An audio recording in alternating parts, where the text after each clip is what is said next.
शुभो और मेजो बहू एकदम ठीक कह रहे थे और तुम सब लोग गलत राह पे निकल पड़े हो। हाँ माँ, समझ तो सिर्फ आप और शुभो में ही है। हम तो बिल्कुल बेवकूफ हैं। कोई समझ ही नहीं है हमने। नहीं, समझ है ना तुम में, बहुत समझ है, लेकिन सिर्फ एक बात की, इस लड़की को हर हाल में बचाना चाहते हो तुम।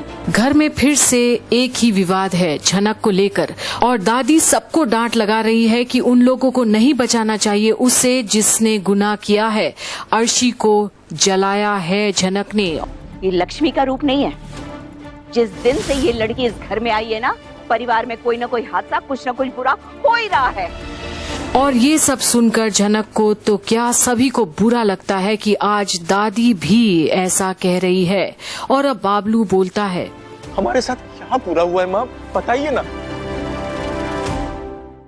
हाँ माँ, मुझे भी समझ नहीं आ रहा है आप ये सब क्यों बोल रही हैं? अर्शी और अनी की शादी में बाधा डालना, जब से आई है यही तो कर रही है। इसी के कारण तो हो रहा है सब कुछ। और किसी तरह शादी हो रही थी तो देखा तुमने, सप्तपदी की रस्म नहीं हो पाई। और ये बात सुनकर अब झनक और भी दुखी होती है। आखिर हर बार वो ही दोषी क्यों मानी जाती है। पर अब भी बाबलू माँ से लड़ता है झनक के लिए। जरूरी नहीं कि झनक की वजह से रस्में पूरी नहीं हो रही, या ये भी हो सकता है भगवान भी नहीं चाहते कि ये शादी हो। और ये बात सुनकर अब झनक एकदम चौंक जाती है कि जेठू ऐसा कैसे बोल गए। जो बात किसी के भी जुबान पर अब तक नहीं आ सकी, आज बाबलू बोल ही दिया। और शायद यही सच भी है। पर अब दादी आग बबूली है ये सुनकर और आपत्ति जताती है। ऐसा नहीं हो सकता बाबलू। माँ, ईश्वर चाहे तो क्या कुछ नहीं हो सकता।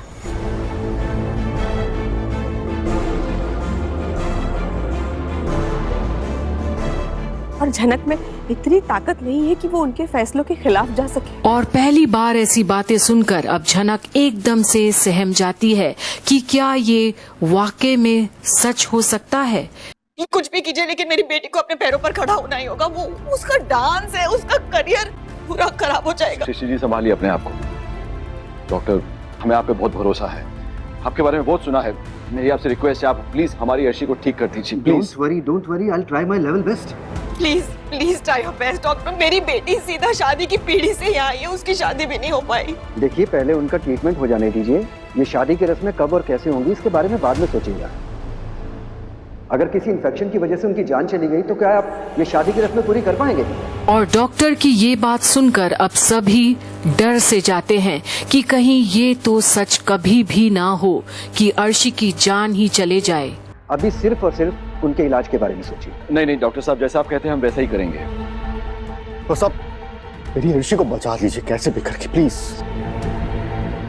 इस शादी का हम कब से इंतजार कर रहे थे और अचानक ये एक्सीडेंट हो गया। और अब सृष्टि रो पड़ती है कि होनी का भी ये क्या तमाशा था, क्या से क्या हो गया। ऐसे कितनी शादियां होती है पर कभी सुनने में नहीं आया। न जाने किसकी नजर लगी है। देखिए, एक्सीडेंट होता है और ये हादसा किसी के साथ भी हो सकता है। पर अब डॉक्टर के मुंह से एक्सीडेंट शब्द सुनकर किसी को भी नहीं पचती बात। आखिर झनक को दोषी तो ठहराना ही है उन्हें। और अब विपाशा आती है हाथ जोड़े डॉक्टर के सामने। आप लोग पूरी कोशिश करेंगे, फिर भी आई एम रिक्वेस्टिंग यू, हमारी अर्शी को जल्द से जल्द ठीक कर दीजिए। आप समझ सकते हैं ना, नई नवेली दुल्हन मंडप से सीधा हॉस्पिटल में आ गई है, वो ये डिजर्व नहीं करती। प्लीज उसे ठीक कर दीजिए डॉक्टर, प्लीज। देखिए, मैं आपकी भावनाओं को समझ पा रहा हूँ, लेकिन पेशेंट को रिकवर होने का टाइम तो दीजिए। डॉक्टर, कितना टाइम? कम से कम 10 से 15 दिन। 15 दिन? और ये सुनकर सृष्टि की तो जैसे जान ही निकल जाएगी। 15 दिन तो बहुत समय होता है। और अब डॉक्टर बोलता है कि उससे पहले कुछ नहीं बोल सकते वो।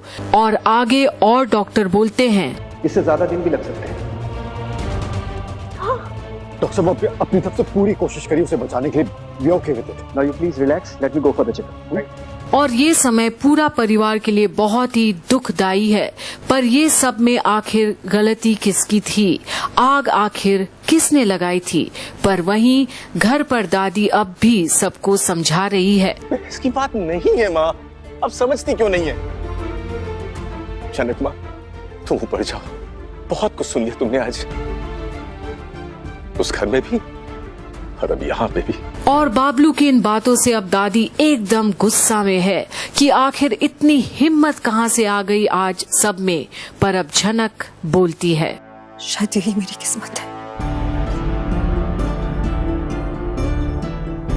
ये तुम्हारी किस्मत नहीं है, तुम्हारे कर्मों का फल है।